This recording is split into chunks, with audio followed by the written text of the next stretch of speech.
Good afternoon, and thank you for joining us today. I'm CJ Craig. And I'm Jackson Robot. Here to bring you the latest with UCentral News. And Tuesday, our state election ended with the result of the re-election of Governor Kevin Stitt. That's right, and our own Cameron Stork is looking at what all of this means for Oklahoma moving forward. Oklahoma's midterm election concluded Tuesday with incumbent Governor Kevin Stitt re-elected for a second term. UCentral's Ben Anderson sat down with political science professor Dr. Jan Hart to discuss. Despite several national polls expecting a close governor's race for Oklahoma, Republican Kevin Stitt has been re-elected for a second term, though experts say this isn't that surprising that Democratic Joy Hoffmeister lost. I think switching from Republican to Democratic was always going to be a problem for Hoffmeister. Hoffmeister switched parties on October 7th before her campaign. UCentral's Jocelyn Schifferdecker had some remarks on her secession speech. Hoffmeister said in her secession speech that she is thankful for everyone who supported her and got her here. She did want to remind everyone that Oklahoma and the capital of Oklahoma, which is near the Oklahoma History Center where we are, still belong to the people. GOP candidate Markwayne Mullin also won Tuesday. In a speech after his election, he praised voters for electing him. You guys have all been involved. You guys have all been in this fight with us. And guys, I guarantee you nobody will work harder than us in Washington, D.C. to get this country back on track. Another incumbent candidate, James Lankford, was re-elected for his second term as well. President Biden broadcasted his remarks on this year's election on social media. Democracy has been tested in recent years, but with their votes, the American people have spoken and proven once again that democracy is who we are. Oklahomans are looking forward to how their newly elected candidates perform. From Edmond, Oklahoma, Cameron Stork, UCentral News. That's right, and there were a lot of different campaigns going on. We saw James Lankford, we saw Governor Kevin Stitt, we saw Markwayne Mullins, all doing their best to get reelected for the seat. And along with those, we also did see a lot of signage campaigns out on the streets as well, especially here in Edmond. And speaking of signs, just as a reminder, the city of Oklahoma City is letting everyone know what campaign signs they can toss into their trash and which to recycle. You're asked to recycle paper mailers and door hangers while tossing signs with plastic film and metal posts. However, signage with metal posts can be taken to a metal recycling facility. And it warmed up quite a bit yesterday, but now it is pouring rain, and we're actually getting pretty cold out here. Jackson, what can you tell us about the weather going on outside? Well, you're right. It's getting a lot colder out here, and we've got quite a bit of weather to go over later on in the show, but right now we're just going to cap it with just a few things going on currently, starting with the current conditions. 55 degrees, and I'm sure you've been hearing it outside if you're around the metro area, Edmond, Oklahoma. It has been thundering like crazy outside. There are a couple of really loud blasts, and so we're getting that precipitation coming down. Winds coming out of the northwest at about 15 miles per hour. Humidity feels like about 90%. With that precipitation comes some wetter air that's going to be following it. And then with the temperatures and the humidity, feels like 52 degrees. And just a few weather headlines for you. It is getting cold fast. We are going to be seeing some very winter-like temperatures in the later part of this month, and that means winter is coming, so get ready for that. Precipitation will be frequent as well. We'll have more for you with our full weather coverage, but for now I'm going to send it back to CJ with a little bit more news for you. Thank you, Jackson. And it's a special day tomorrow. November 11th is Veterans Day, and UCentral's own U.S. Army veteran, Maury Blair, has more. This Friday, November 11, is Veterans Day, as war continues in Eastern Europe, reminding us of the never-ending and enduring costs of armed conflict. Americans will pause Friday to remember those who have served in the nation's wars. On November 11, 1918, at 11 a.m., guns fell silent across Europe as the armistice took effect, ending hostilities which began in 1914. Soon after the end of that war, November 11 became known as Armistice Day to commemorate the many soldiers who had served, fought, and often died in what at that time was known as the Great War. In 1954, by an act of U.S. Congress, November 11 in America became a day to honor all U.S. veterans. Veterans Day is observed in different ways throughout the country, often in the form of ceremonies and parades. Some government offices will also be closed on Veterans Day. The city of Edmond will be closed Friday to honor all who have served in the nation's armed forces, according to the city's website. Words might not always convey enough understanding of what it means to be a veteran, and even the most well-intended praise can sometimes fall short. Perhaps the most important words any veteran can hear then are what many will hopefully hear tomorrow, which is simply, thank you. Reporting from UCentral News in Edmond, I'm Mari Blair. And from the University of Central Oklahoma, and as the son of a U.S. Navy veteran myself, we would like to say thank you for your service. Thank you, all of you out there. I'm sure lots of us here have someone who's been directly involved with the military or know someone who's been directly involved. So obviously a very special day tomorrow with Veterans Day. And Veterans Day isn't all that's happening on campus. This coming Monday will be the Fall Vocal Jazz Concert, and this will include performances by 2nd Street singers and solo jazz favorites. If you would like to be a part, tickets can be bought online for $15 each. That event will be at 7:30 p.m. Also in the music world, UCO's Chamber Orchestra will present their fall concert. This will be Tuesday in the Radke Fine Arts Theater, located in the Transformative Learning Building, and it will start at 7:30, and admission is completely free. And that aside, we also have some good news. UCO jumped 23 places in the nation for online degree programs. Now UCO is number 122nd and is one of only 2 schools from Oklahoma who is on the list. Some of the few degrees offered include Bachelor's and Master of Business Administration, a Master of Education, Master of Public Administration, Master of Arts, and a Master of Science pertaining to nursing. And it is definitely starting to come down pretty heavy outside, and the temperatures are dropping as well. Coming up next, Jackson's going to have our full weather forecast. Stay tuned.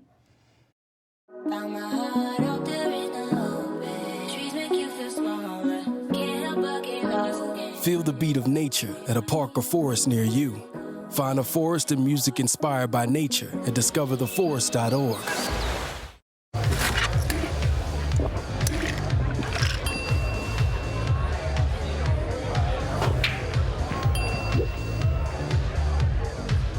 If you need to do something to feel okay to drive, you're not okay to drive.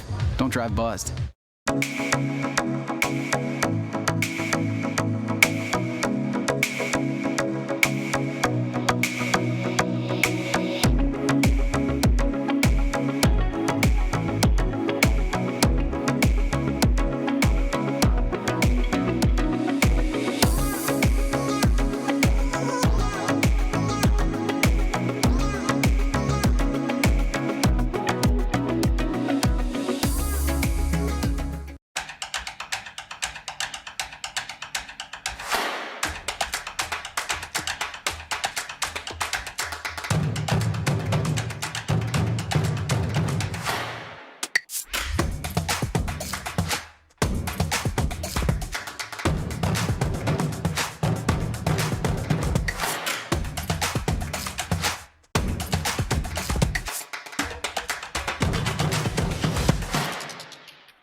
Good evening and welcome to UCentral special coverage of the 2022 general election. Is that democracy demands the middle. It demands compromise, and if it doesn't, then we're finished. Harris being the president of the Senate, if those votes go to 50-50, that tiebreaker. Yep. So this is definitely going to be one that, we might not even know tonight. No. I'm still live here at the Oklahoma History Center in Oklahoma City, where Joy Hoffmeister is having her campaign watch party. Well, we're back here at the Oklahoma GOP watch party with Lieutenant Governor. Of course, we projected earlier, Governor Kevin Stitt will take a second term as Oklahoma's governor projected. That's the thing we really want to stress to people is that it is a democracy. Absolutely. Your voice matters. Absolutely. Change doesn't happen overnight.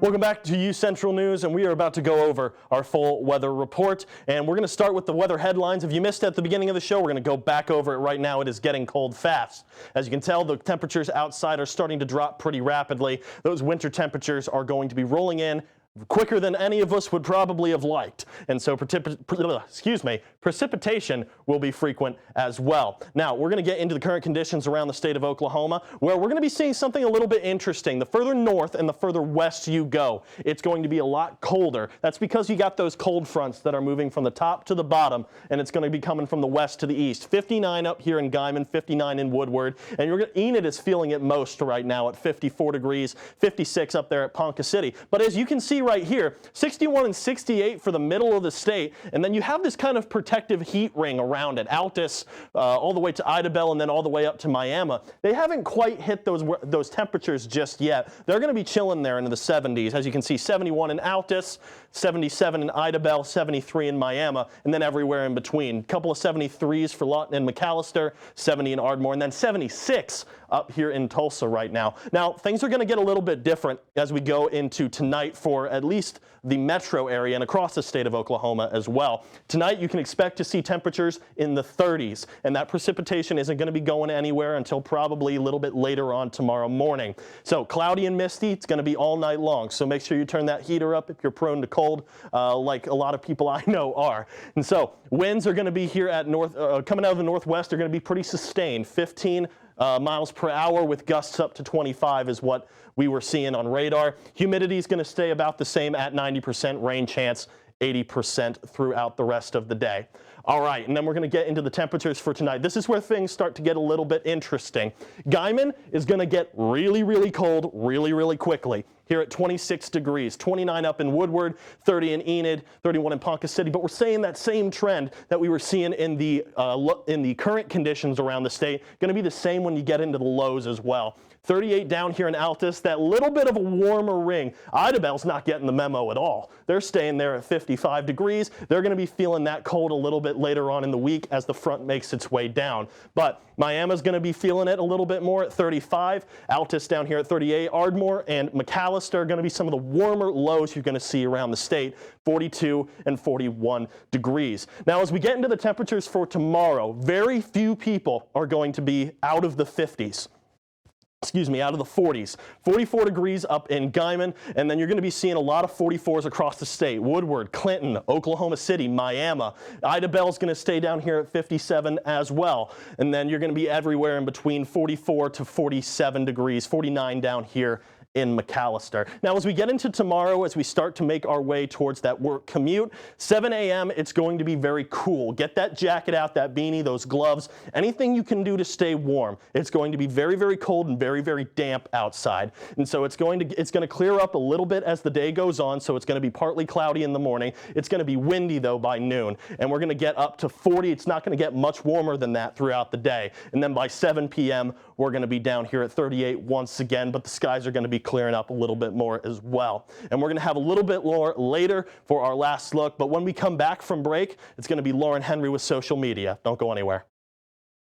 I was raised to believe in the power of possibility, to always move forward but never forget where I came from, to value hard work, ingenuity, and hospitality. On one hand, my people are rough and rugged. On the other, refined and elegant. They taught me how to love beautiful things and cherish my past, to seek out adventure, eat well, and to have a good time. So I keep their traditions alive every place I go. They call me Oklahoma City, but you can call me the modern frontier.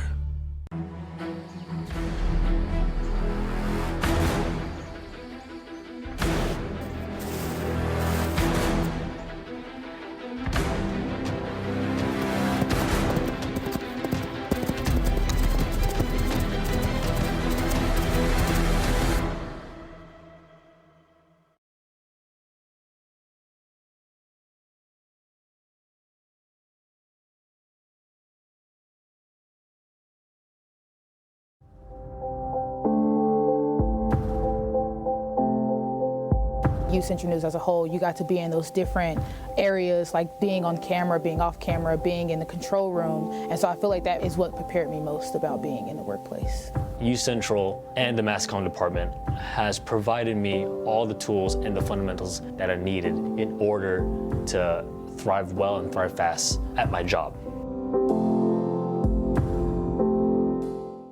Maybe it's time to hit the road and visit a place where stories unfold. This is the land of the ultimate road trip, with sights old and new on Route 66. There's fun to be had, so much to do, and a few new surprises before you get through. Oklahoma has the most miles to share of Route 66. It's really quite rare. TravelOK.com will show you the way. Come see for yourself this iconic highway.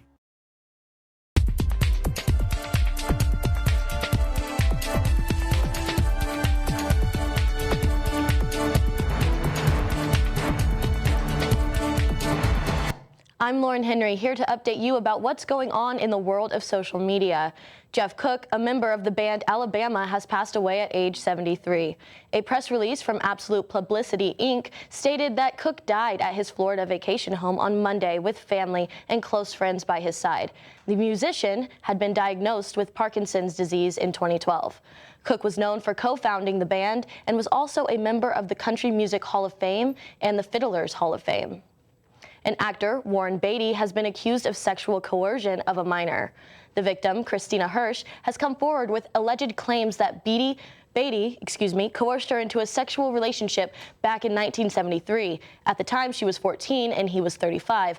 Hirsch is requesting a jury trial that past, present, and future damages be determined at the trial as well as compensation for attorney's fees. The lawsuit was filed on Monday, and Beatty, who is now 85, has not commented. And social media influencer and makeup guru Nikita Dragun has been arrested. Dragun was taken into custody after allegedly causing a disturbance at the Miami hotel she was staying. The situation escalated after security asked her to quiet down, resulting in police being called. Claims have been made that Dragun then threw water on the officers, which resulted in her being charged with felony assault of a police officer. The social media star is a transgender woman who actively shares her journey with her millions of fans. Since being arrested, she was held in a men's unit, and videos of her asking the judge to move her have surfaced. And they can readdress this with your division judge, all right? And Your Honor, may I ask one question? Do I have to stay here in the men's unit still? Yeah, I didn't make the rules up there, but I proper accommodation. Dragun has since posted bail and been released. And could Twitter be headed for bankruptcy? According to an exclusive story by The Information and The Platformer, Elon Musk claimed at an all-hands meeting that Twitter is losing so much money that bankruptcy is not out of the question. Twitter has not profited since 2019, and the new Twitter Blue subscription could be the only thing to save the app. And in music news, Apple Music has announced their Artist of the Year.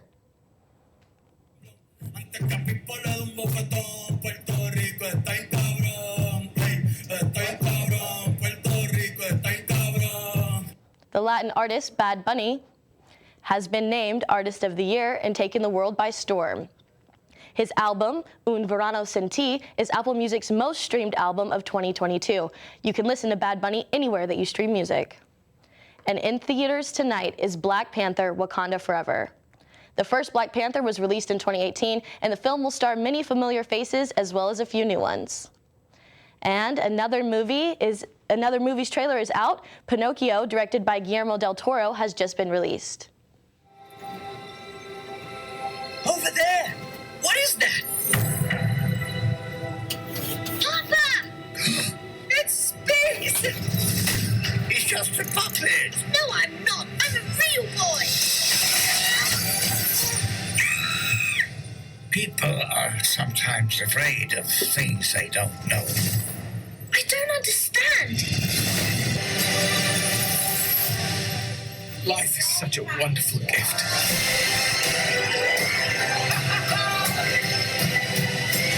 The film will debut on Netflix on December 9th. And the Science Museum of Oklahoma is planning a new planetarium. The state-of-the-art $8 million planetarium will be located in a space formerly known as the Omnidome. After completion of this project, as well as the astronomy wing, the museum claims it will be one of the best equipped in the world. The museum is raising funds for this project through the One Great Leap initiative. Thank you very much, Lauren. And well, you know, you don't want to go anywhere because Patrick Talbot is recapping last week's latest. That's right. Stay tuned. Sports is up next.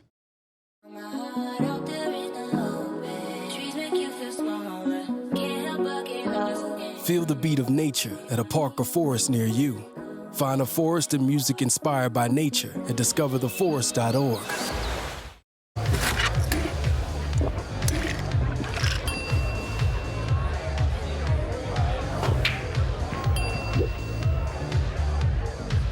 If you need to do something to feel okay to drive, you're not okay to drive. Don't drive buzzed.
back, Broncos fans. I'm Patrick Talbot, and this is your Thursday Sports Update. Let's go ahead and get started with some UCO football as the Broncos are back in action for the final time this year this Saturday afternoon. They welcome the Central Missouri Mules to Chad Richardson Stadium on Saturday, Senior Day. And Senior Day is a very special day for head coach Adam Dorrell as it's his first year in Edmond, and it comes to a close. Very blessed. If you look at the guys in there, Slater, Rob, it would have been real easy for those guys to put their name in the transfer portal, and they would have got picked up really easily. Those are very dynamic players, and so just the fact that they've had faith in me and our coaching staff, they've really been the driving force with the rest of the guys. And UCO will recognize several seniors, on this year's squad.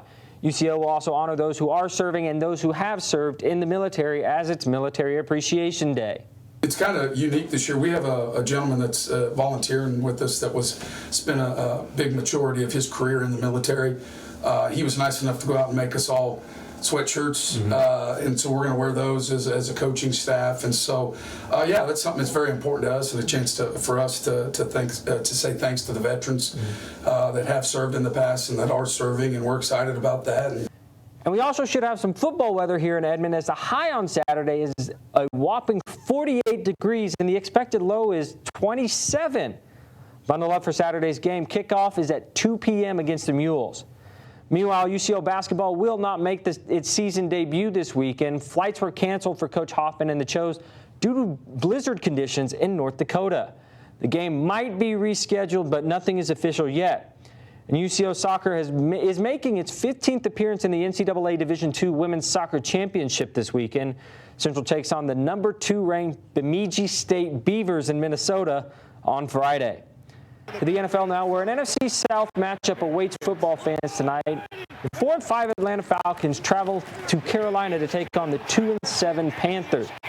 Despite Panthers QB P.J. Walker coming off an injury and a miserable performance last weekend, Coach Wilkes is sticking with Walker over Baker Mayfield, who looked good in the second half last weekend, and Sam Darnold, who is healthy and ready to go. Kickoff for tonight's game in Carolina is set for 7:15 p.m. on Prime Video. Mike Gundy and the 6-3 Oklahoma State Cowboys welcome Matt Campbell and the 4-5 Iowa State Cyclones to Stillwater. Much needed home game for the Pokes after 2 straight losses on the road, both in Kansas. No word on if Spencer Sanders will go for OSU right now, as the Cowboys offense is pedestrian at best without Sanders in the backfield. That could be a storyline, though, as Iowa State's offense is not that special either. Kickoff for Saturday's game in Stillwater is at 2:30 on ESPNU. Meanwhile, Brent Venables and the Oklahoma Sooners hit the road this weekend, taking on the West Virginia Mountaineers. OU coming off a loss against the Baylor Bears at home, in which the Sooners just couldn't stop the run. Shot themselves in the foot multiple times on the offensive side of the ball and just lost the game. West Virginia, meanwhile, struggling as well, as they are just 3-6 on the season. Big game on the ground from running back C.J. Donaldson, and the Mountaineers could walk away with the win. OU West Virginia kickoff in Morgantown at 11 a.m. on FS1. And to the NBA now, where the Oklahoma City Thunder are in action last night against a 9-1 Milwaukee Bucks team. It's career night for former West Virginia point guard Javon Carter. Scored 36 points, including this tough bucket over Thunder center Jeremiah Robinson-Earl. That big night from Carter was huge for the Bucks, as they were without their 2 leading scorers, Giannis Antetokounmpo and Drew Holiday. Shai Gilgeous-Alexander for the Thunder, meanwhile, had a huge night, scoring 39, including this clutch, almost game-winning 3. Milwaukee calls timeout after the bucket, runs a sideline out of bounds play, and Lou Dort fouls Brooke Lopez as time expires. Lopez goes on to make one of his 2 free throws, sending the game into double OT. A great effort from OKC, but they wind up coming up short as they fall 136 to 132. OKC back in action tomorrow at home against the Toronto Raptors. Tip-off in the Paycom is at 7 p.m. Let's go ahead and send it back to the desk. Guys, how's it going? Thank you very much, Patrick. Now listen, don't go anywhere, because we have an important announcement from the National Park Service. That's right, and what it's asking you to refrain from licking after this.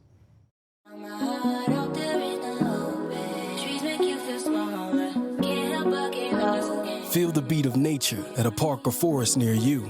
Find a forest and music inspired by nature at discovertheforest.org.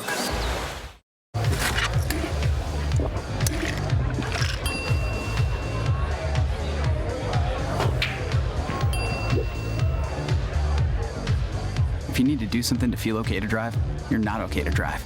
Don't drive buzzed.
And Jackson's going to give us one last quick look at our 7-day forecast. Jackson? That's right, and we're going to be going into what we can expect in the morning. 7 a.m., 38 degrees. Noon, it's going to be about 40 with strong winds. 7 p.m., it's going to be clearer, but about 38 degrees. And quickly going into your 7-day forecast, the lows are the story. As you can see, 25, 27 on Saturday, 34 Sunday, 29 Monday, and Tuesday, 25 as well, with no temperatures breaking the 50 throughout the week. 43, 47 Saturday, Sunday 51, Monday 39, Tuesday 42, Wednesday 44. So make sure you dress accordingly as the winter temperatures are coming in. That's going to do it for weather today. Back to CJ right now at the desk. Thanks, Jackson. We'll take a look at this cute addition to the Dallas Zoo. A baby hippo was born on October 30th, and now he's out of the habitat, swimming with his mom. The zoo says that both baby and mom are doing well. Now, listen, the National Park Service is asking people to refrain from licking toads. While most people probably don't want to lick a moist little toad, park officials decided to make this announcement, perhaps as a precaution. They say Santaronan desert toads have glands that secrete a strong toxin that could lead to serious health threats, including death. So as nasty as it might look, please, we're begging you, please, please don't lick the toad. You know, licking toads, that is definitely something that I wouldn't have expected coming on this Thursday afternoon. You know, if there's one thing my mom didn't have to tell me as a child, it was don't lick toads. Honestly, that was something, it's common sense. Please, please don't lick the toads. We're begging everybody. And so right now, though, that's going to do it for us today on UCentral News. I'm Jackson Rowbottom. I'm Lauren Henry. And I'm CJ Craig. Have a great night, Oklahoma. Stay safe and stay dry.